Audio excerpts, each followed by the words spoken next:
Shepherd of my soul, Shepherd of my soul, I give you full control.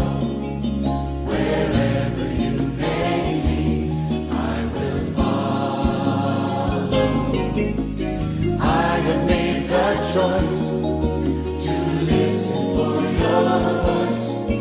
Wherever you may lead, I will go. Be it in a quiet pasture or by a gentle stream, the shepherd of my soul is by my side. Should I face a mighty mountain or a valley dark and deep, the shepherd of my soul will be my guide. Shepherd of my soul, I give you full control.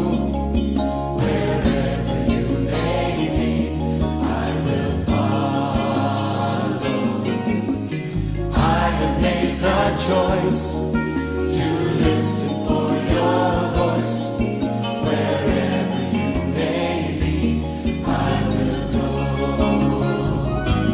Be it in a quiet pasture or by a gentle stream, the shepherd of my soul is by my side.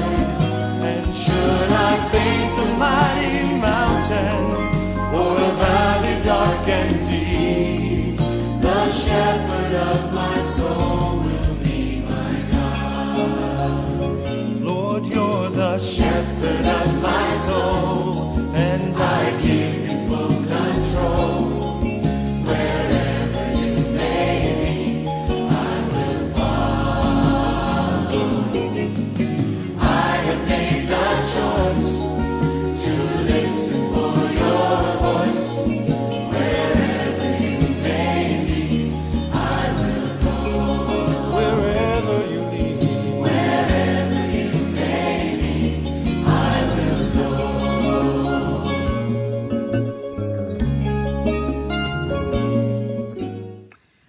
Welcome to the Shepherd and the Sheep Bible Study 2. The youngest boy was often the shepherd. As he grew and other boys came along, so he would take on other jobs such as sowing and tilling the land. The youngest boy of the family became the family shepherd. David in the Bible became the family shepherd. His shepherd experiences were an influence on his psalms. The 23rd Psalm is evidence of a psalm influenced by his occupation. Shepherd's clothing. This was very simple. A simple cotton tunic held around the body by a leather girdle or belt. The outer garment of the shepherd was often made of camel hair. It is called an abba. It kept the boy warm and protected the shepherd from the rain. At night, the abba was used to keep the shepherd boy cosily warm. The shepherd's scrip. The shepherd's scrip is this simple bag made of dried skin. The shepherd's mother would put into it some bread, cheese, dried fruit, and probably some olives. David would have placed the 5 smooth stones into a scrip when he went to battle with the giant Goliath. 1 Samuel 17, verse 40. Then he took his staff in his hand, chose 5 smooth stones from the stream, put them in the pouch of his shepherd's bag, and with his sling in his hand, approached the Philistine.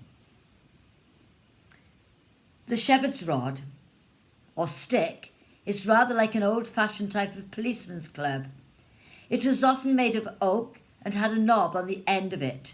Nails were often driven into the knob to make it into a weapon, useful for protection. Shepherds would not be without their rod. It was no doubt the rod that David used in protecting his sheep from wild animals. 1 Samuel 17, verse 34. But David said to Saul, "Your servant has been keeping his father's sheep. When a lion or bear came and carried off a sheep from the flock, I went after it, struck it, and rescued the sheep from its mouth. When it turned on me, I seized it by its hair, struck it, and killed it. Your servant has killed both the lion and the bear. This uncircumcised Philistine will be like one of them, because he has defied the armies of the living God." He mentions both the rod and the staff in his shepherd's psalm. Psalm 23, verse 4. Your rod and your staff, they comfort me. The shepherd's staff. David mentions the staff along with the rod in his shepherd's psalm. It is a stick 5 or 6 feet long and sometimes, but not always, has a crook at the end of it. It is used like Western men would use a cane or walking stick. It is useful in handling the sheep and for protection. Oh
The shepherd's sling.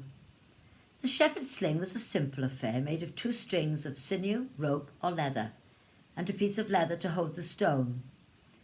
It was swung around the head and the stone was flung out when the shepherd let go of one of the strings.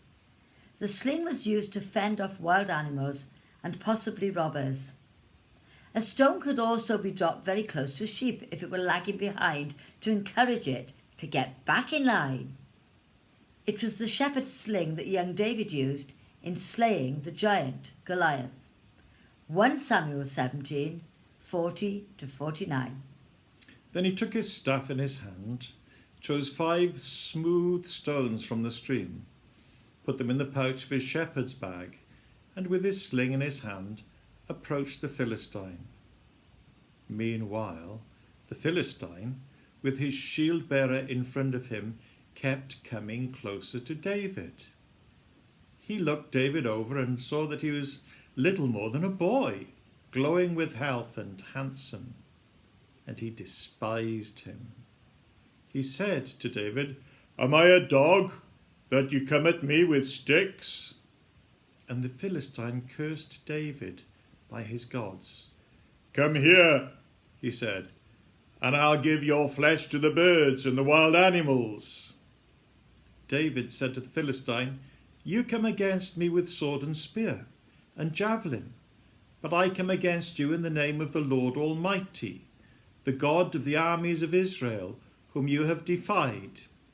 This day the Lord will deliver you into my hands, and I'll strike you down and cut off your head.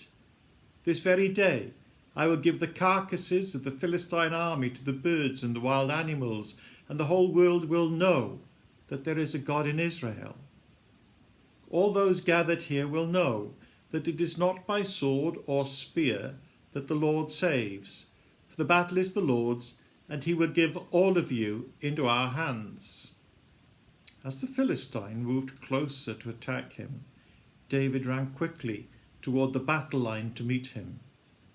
Reaching into his bag and taking out a stone, he slung it and struck the Philistine on the forehead. The stone sank into his forehead, and he fell face down on the ground. The shepherd's flute was a flute with 2 pipes. The music coming from the flute was in a minor mode. The flute probably stirred the heart of the shepherd, and the music would have been heard by the sheep too. David probably used such an instrument when he was with his flock. It was important to plan food for the flock. The shepherd would have had to plan food for his flock. In the spring there would have been an abundance of green pasture near the village where the shepherd lived. The sheep after the harvest would have grazed on crops left on the ground and new growth coming through.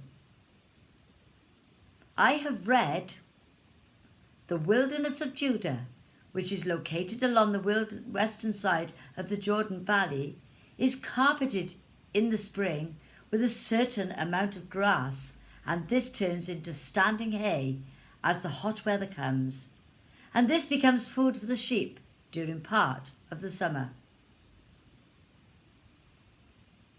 The Bible tells us about shepherds looking for pasture for their sheep. And they went to the outskirts of Gedor, to the east of the valley, in search of pasture for their flocks. The psalmist thanks God for the pasturage which the Lord as shepherd provides for his people. Psalm 79, verse 13.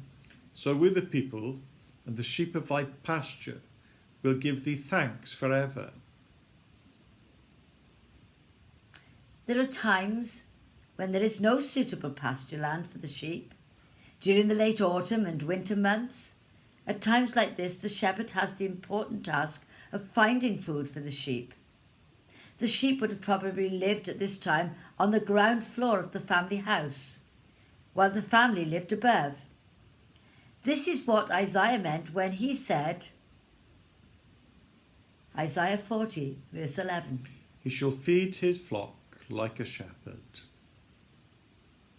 the shepherd had to provide water for the flock. The shepherd, when selecting suitable pasture land, would have to organise suitable places where water was available and easily accessible. Moving water tends to stress the sheep, and so a shepherd would often look for a quiet place with a pool. Psalm 23 says, He leadeth me beside the still waters. When all such watering places are dried up in the heat of summer, as is often the case in Palestine, then wells are used. Usually, a large rock is placed over the mouth of the well, and this must be removed, as Jacob did, before the sheep can be watered. Genesis 29, verses 8 to 10. We can't, they replied, until all the flocks are gathered and the stone has been rolled away from the mouth of the well. Then we will water the sheep. While he was still talking with them, Rachel came with her father's sheep, for she was a shepherd. When Jacob saw Rachel, daughter of his uncle Laban, and Laban's sheep, he went over and rolled the stone away from the mouth of the well and watered his uncle's sheep. The matter of water supply plays an important part in locating the flock for pasturage. A simple improvised sheepfold is what we're going to think next about. Simple improvised sheepfolds are sometimes made by shepherds when they are away from home or in the mountains.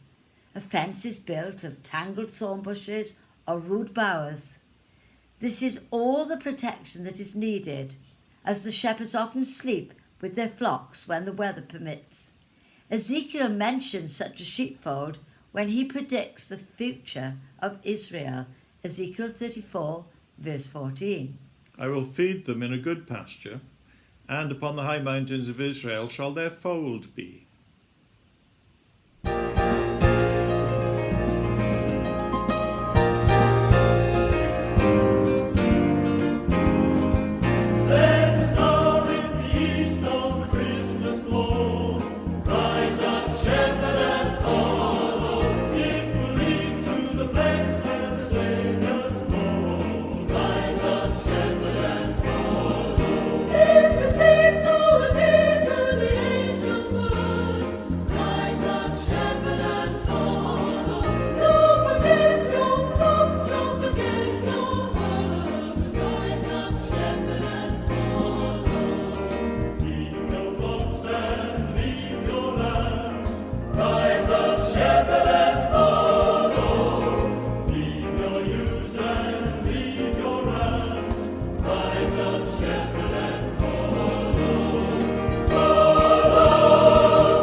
The shepherds who navigated the dark streets of Bethlehem to find the newborn baby were not the kind of men that regularly made kingly visits.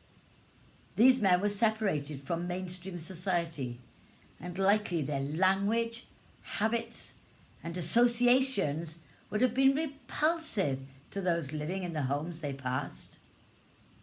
So, why did a host of angels bring these men the glad tidings that Jesus was born? I believe there are 3 reasons.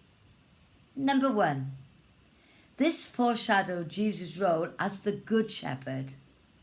By heralding the good news of Jesus' birth to the shepherds, Jesus hinted right from the beginning what his plan was. John 10:11. I am the good shepherd. The good shepherd lays down his life for the sheep.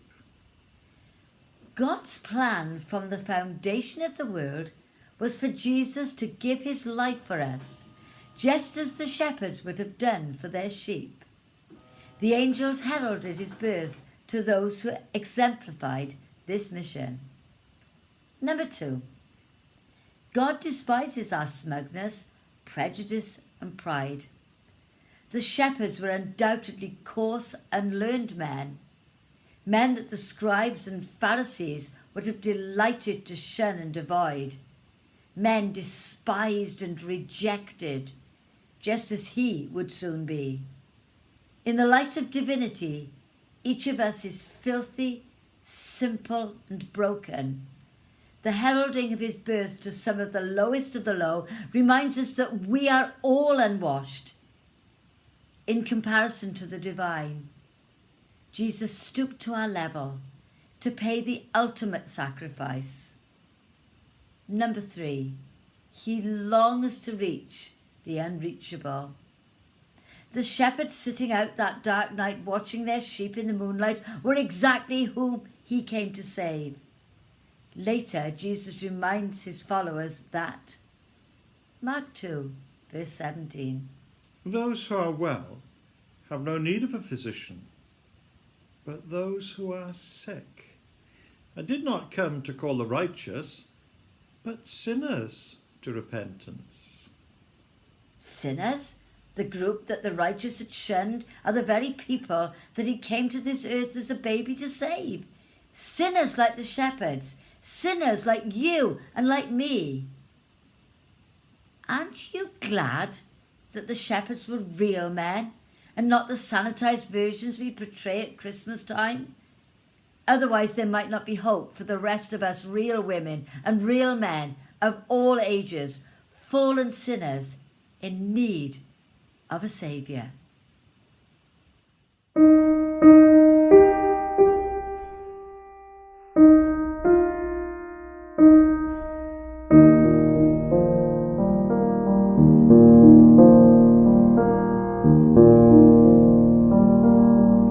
The Lord's my shepherd, I'll not want. He makes me alive in pastures green. He leads me by the still waters.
the comforts I need to know, and I will trust in you. I will trust in you, and I will trust in you. I will trust in you, for your endless mercy.